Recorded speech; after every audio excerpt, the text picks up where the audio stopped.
there's this thing in nerd popular culture where these guys who have made a name for themselves in that realm, uh, in order to kind of present a little bit more professionally, have taken to wearing character shirts with blazers.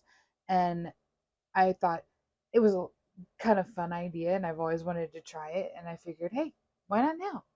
And my only regret is that this is not bright red. I didn't realize that I needed a bright red blazer until I was putting this outfit together and realized I had like primary yellow earrings and like a primary gemstone red necklace, like this bright red lipstick. And I was like, I need either a red blazer or a true blue blazer, like true red, true blue. And I didn't have either. So I had to go with orange, which matches the little uh, anger Charmander. So, I mean, it's fine. Just means I have to go shopping, right?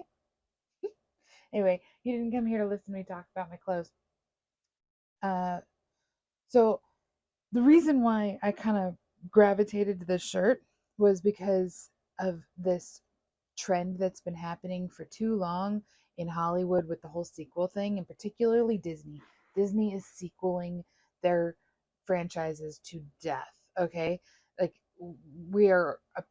My brother just informed me today that we are apparently getting a reboot of the sequel trilogy to the Star Wars movies, and I'm like, okay, well, you can't make them worse.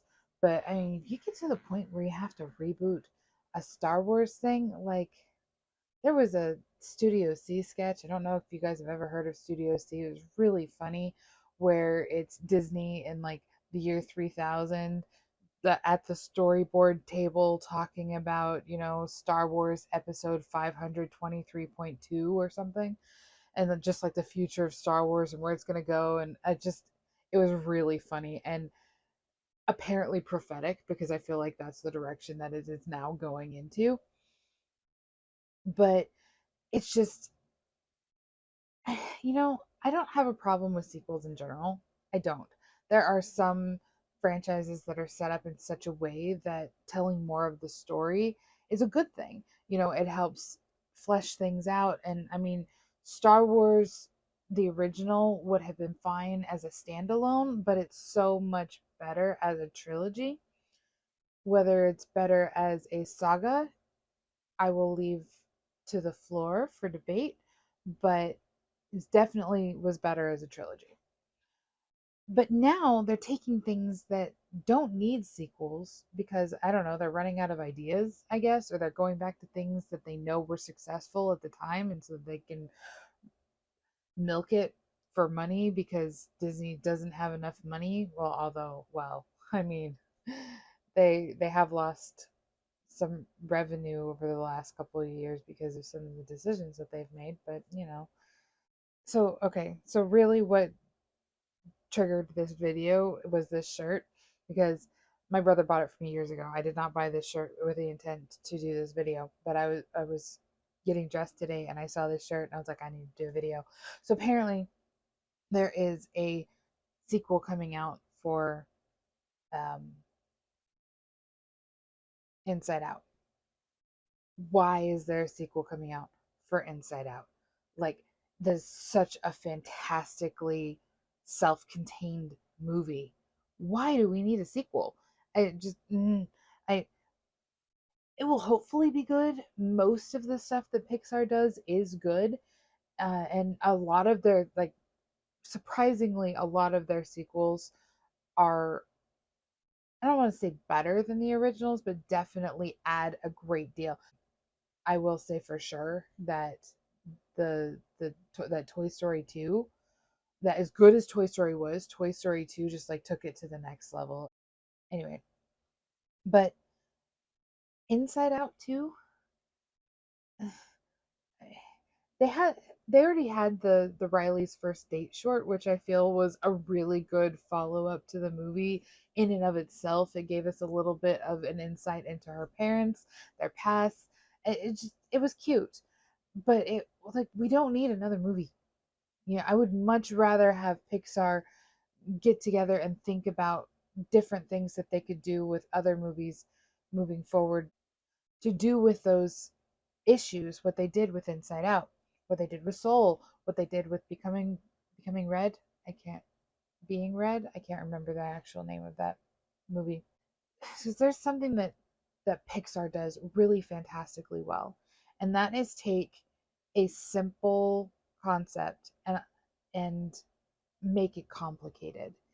In Inside Out, they took this simple concept of there are five base emotions and they fleshed that out to the extent that you could possibly flesh it. Okay.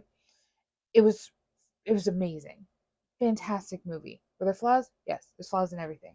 I don't think that there's such a thing as a perfect story out there. If there is, let me know because I want to read slash watch it. But it just what they did with the movie was brilliant. And what they did with the Toy Story movies was brilliant. The great thing about the Toy Story franchise up until 4, which I will admit I didn't see, I felt that 3 was enough of a conclusion that 4 was just, yeah. 4 was just 4. And so I didn't really have any driving need to see it. I feel like getting a sequel to Inside Out would be like getting a sequel to Up in a sense. In what way could we get a sequel to Up that would hold true to the struggles in the original? And it's the same way with Inside Out. Riley's struggle was that she had moved to a new place. She didn't feel like she belonged there. She wanted to go home.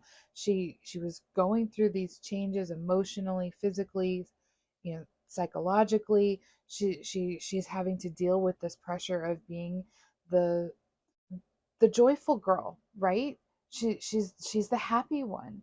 And that's what her parents call her. Where's my happy girl? I love that they made it so subtle as opposed to Riley's exterior. They focused on her interior by making her emotions the main characters even more so than Riley, which was really cool. This just being able to explore what that would be like. And I mean, sure, there are things that you could do with Riley as a teenage girl, as an adult, but it just, why? And again, I feel like it just comes down to they want to make money off of it because people recognize the name Inside Out. And as of right now, I I don't plan to see it. That doesn't mean that I won't. I just right now I have no burning desire to see it. I would much rather go watch something else or something new, something that was going to, I don't know, open up my mind in a new way, make me think about things in a new way, the way that Pixar used to do before they started doing sequels all the time.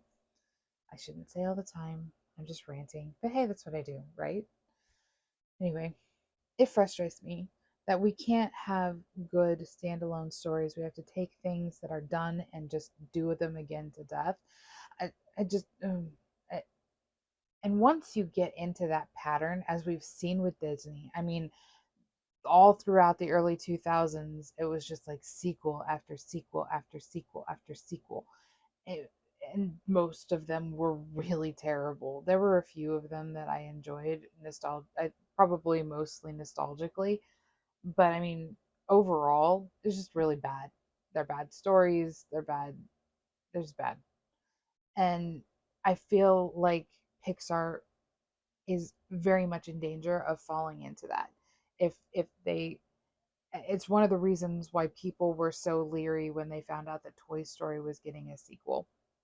It's the reason people were leery when they found out that Cars was getting a sequel. And people didn't like Cars 2. I thought it was hilarious. I mean, there's really only so much that you can do in a world that's populated by sentient cars anyway. And I thought the crazy spy angle was just, it was quirky. Was it good? Not really. Not as like a narrative. It really didn't build anything the way that Cars did. And Cars in and of itself is not one of Pixar's best, but it still held true to that Pixar heart of taking something simple and complicating it, and having Lightning develop in such a way that he goes from being this selfish, self-centered, I, I was going to call him a person, but I guess he's a car, into being, this guy who can recognize that there are more important things than just himself. So that was really great. There really wasn't any of that in Cars 2 at all. It was genuinely just a blow things up good time, which if it had been real people and not cars would have had a much higher rating, because I counted once and I think it came out to like 67 cars die in the first 5 minutes. And there's that one car that's tortured to death, and it's just like, I mean, whew, Pixar pushing the boundaries there. Just whew. Anyway, but then Cars 3 happened, and it went back to the heart that was the original Cars, where it was exploring Lightning's aging, where he's moving out of his ability to compete the way that he always has before, and ultimately passing that torch, picking up what Doc laid down for him and carrying that forward with his own protege, which was really good. It got back to the heart of what Pixar really is. But I think that the more they look to the past to find stories, the more likely they are to run into more Cars 2 type stories, as opposed to developing new ideas. I'm pretty sure that the return to tone for Cars 3 came about because people hated Cars 2 so much. And it was almost like a redemption for Pixar to say, "Hey, see, we really can make good sequels. We've done it before. We can do it again." But I don't know, it doesn't bode well when they start building on things that are done. When you do something and you leave it open ended in such a way that it invites a sequel, I think that's great. But most of Pixar's stuff is super closed. If they were to do a sequel to Brave, what would that look like? Would it be her siblings? Would it be her having to learn a lesson again? Which would admittedly be fair, because I don't really think she learned her lesson in the first place.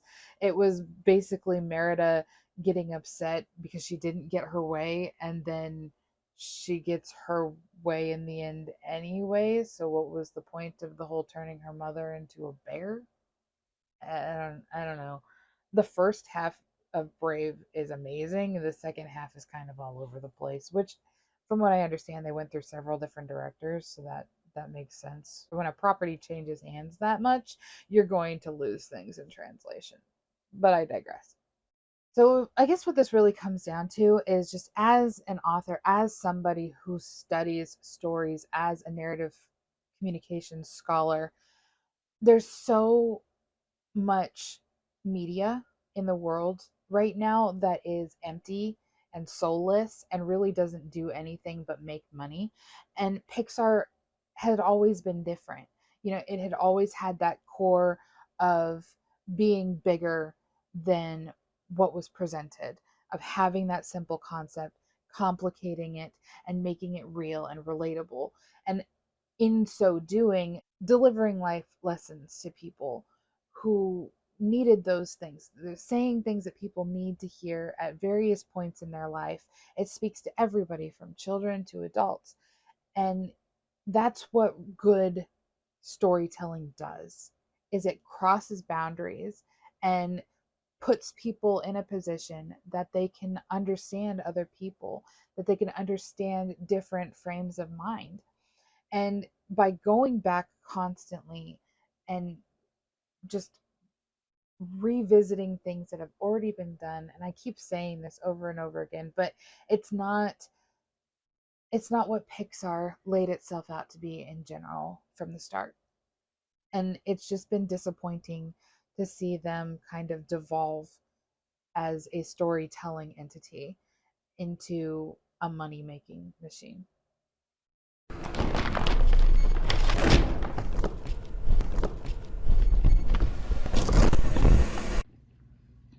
Hey guys, thanks for watching that video. If you enjoyed it, make sure you like, subscribe, and do all those things that you do when you enjoy a video.